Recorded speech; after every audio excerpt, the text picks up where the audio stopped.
Osmium tetraoxide, one of the most popular reagent that is used for oxidation और hydroxylation, और ये toxic भी है। इनकी जो सबसे स्ट्रेंज सी बात है, osmium is one of the most dense compound and they are having osmium tetroxide which is volatile in the solid state. Strange. Osmium is the most dense element and osmium tetroxide is the solid, that is the solid volatile compound. Of course, it's a Lewis acid also because of the +8 oxidation state, and this is the normal structure of osmium tetroxide. Osmium tetroxide can be used in the medicines also. For sometimes it can be used for the preparation of anti-cancer medicines and arthritis. In the arthritis treatment, this can be used. ये जो part है ना ऑस्मिक acid का, ये hydroxylation का by product है। और इस वाली केस के अंदर अगर हमने इसकी स्ट्रक्चर ड्रॉ करी तो स्ट्रक्चर इसके इस तरीके से ड्रॉ करनी है। अगर हमने इसके स्ट्रक्चर की बात करी तो ये कुछ इस तरीके से ड्रॉ करनी है। Double bond O, this side OH, this side OH। ये ऑस्मिक एसिड है। इसके बेसिकली यूज क्या है? ऑक्सीडेशन है बाई हाइड्रोक्सिलेशन। तो यहाँ पे इसने क्या करना है कि नट सेल में बात करें तो उसने डबल बॉन्ड के अराउंड दो OH लगाने हैं। अगर कहीं पे डबल बॉन्ड है तो इसने क्या करा, C सिंगल बॉन्ड C, इस वाली साइड पे OH और इस वाली साइड पे OH। ये इसकी बेसिक एक्टिविटी है। लेकिन इसमें एक स्टीरियो, इसके अंदर एक स्टीरियो रिस्ट्रिक्शंस भी है, और वो रिस्ट्रिक्शन ये है कि सिर्फ ये नहीं, KMnO4 K2Cr2O7 के ऊपर भी ये इक्वली वैलिड है। क्या वैलिड है भी? कि इन्होंने जब भी ऐड करना है ऑक्सीजन या OH तो वो डबल बॉन्ड के एक साइड पे ही ऐड होने हैं। ऐसा कभी नहीं हो सकता कि एक ने डबल बॉन्ड को ऐसे अटैक करा, दूसरे ने डबल बॉन्ड को ऐसे अटैक करा। क्यों? क्योंकि यहाँ पे जो स्टेरिक हिंड्रेंस है ना, ऑस्मियम के ये जो पार्ट है ये स्टेरिक हिंड्रेड है, और ये ऐसा कभी नहीं हो सकता कि इसने एक ऑक्सीजन को यहाँ पे अटैक करने को परमिट करा और दूसरे से यहाँ पे अटैक करा। ऐसा कभी हो नहीं सकता। और जितने भी हैवी मेटल ट्रांजिशन एलिमेंट्स हैं, उनके ऑक्साइड हो या हाइड्रोक्साइड हो, वो ऐसा नहीं कर सकते। तो जनरली तुमने देखा होगा उसके अंदर सिस जैसे प्रोडक्ट बनते हैं। एंटी एडिशन तो बिल्कुल नहीं हो सकता। इनके कुछ ना बड़े स्ट्रेंज से रिएक्शंस भी हैं। जैसे ये बेंजीन के साथ रिएक्ट नहीं करते, लेकिन एंथ्रासीन और नेफ्थलीन के साथ रिएक्ट करते हैं। Osmium tetroxide doesn't react with the benzene but it reacts with the anthracene as well as naphthalene. फिर बनाते क्या है? बनाते ये है कि अगर हमने ऑस्मियम टेट्राऑक्साइड के साथ और भी ऑक्सीडाइजिंग एजेंट यूज करा तो इसने यूज करना है naphthalene 2,3 dicarboxylic acid. Naphthalene 2,3 dicarboxylic acid कैसे करा वो देखो। पहली बार जब तुमने ऑस्मियम टेट्राऑक्साइड लगाई तो जो लास्ट की रिंग है, इसके 4 जो पार्ट्स हैं यहाँ पे 4 OH आ जाने हैं। और अगर तुमने इसको फर्दर ऑक्सीडाइज करा तो ये कुछ इस तरीके से हो जाने हैं।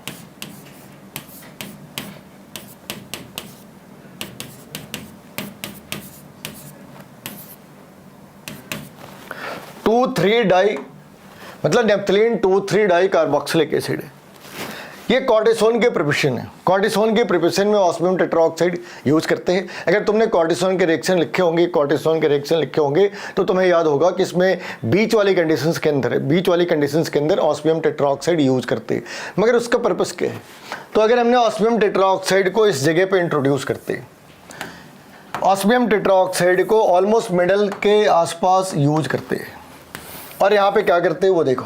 इस वाली पार्ट को यहाँ पे ऐसे रिप्रेजेंट कर रखा, लेट इट बी R, ठीक है। अब अगर यहाँ पे तुमने ऑस्मियम टेट्राऑक्साइड यूज करी तो इसने क्या करना है वो देखो। एक पेंटेन जैसी स्ट्रक्चर बना ली, इसके ऊपर कार्बन, इसके ऊपर वापस CH2OAC। यहाँ पे इन्होंने पहले से CN दे रखे थे। तो नई कौन सी बात आ गई? एक OH इसने यहाँ पे ऐड कर दिया, एक OH इसने यहाँ पे ऐड कर दी। डबल बॉन्ड है ना, तो एक OH उस वाली साइड पे, एक OH इस वाली साइड पे। और ये फिर फर्दर जब ऑक्सीडाइज करते हैं तो फिर ये इस वाली की चीज के अंदर कन्वर्ट हो जाता। तो कॉर्टिसोन के प्रिपरेशन में ऑलमोस्ट मिडल के बाद ऑस्मियम टेट्राऑक्साइड की जरूरत होती है। ऐसा नहीं कि बिल्कुल स्टार्ट के अंदर आता है ये, लेकिन यहाँ पे इसने काम वही करना है। डबल बॉन्ड है, उसके बाजू में OH लगाने हैं।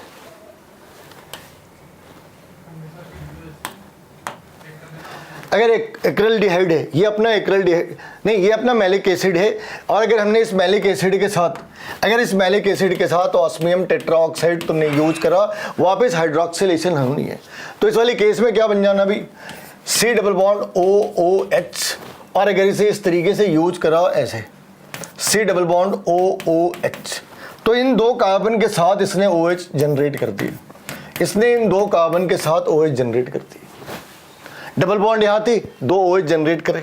इसमें इस बात का ध्यान रखना, ऐसा कभी नहीं हो सकता एक OH इस वाली साइड पे और दूसरी OH उस वाली साइड पे, ऐसा नहीं हो सकता। इसे छोड़कर बाकी पॉसिबिलिटी, ये जब भी है सिन एडिशन होना है, इसने कभी एंटी एडिशन परमिट नहीं करनी। इस वाली केस में अगर हमने एक्रिल्डिहाइड की बात करी, अगर एक्रिल्डिहाइड के ऊपर तुमने ऑस्मियम टेट्राऑक्साइड लगाई, तो अंदाजा लगाओ क्या बनना है।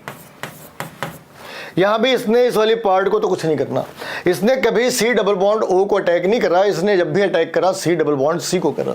तो इस वाली बॉन्ड के ऊपर कोई भी अटैक नहीं, यहां पे अटैक करना है इसने, और क्या करना है, CHOCC, और क्या करा इसने दो कार्बन के ऊपर दो OH लगा दिए, ग्लिसरल्डिहाइड बना दिया। अब ये हो गई ग्लिसरल्डिहाइड,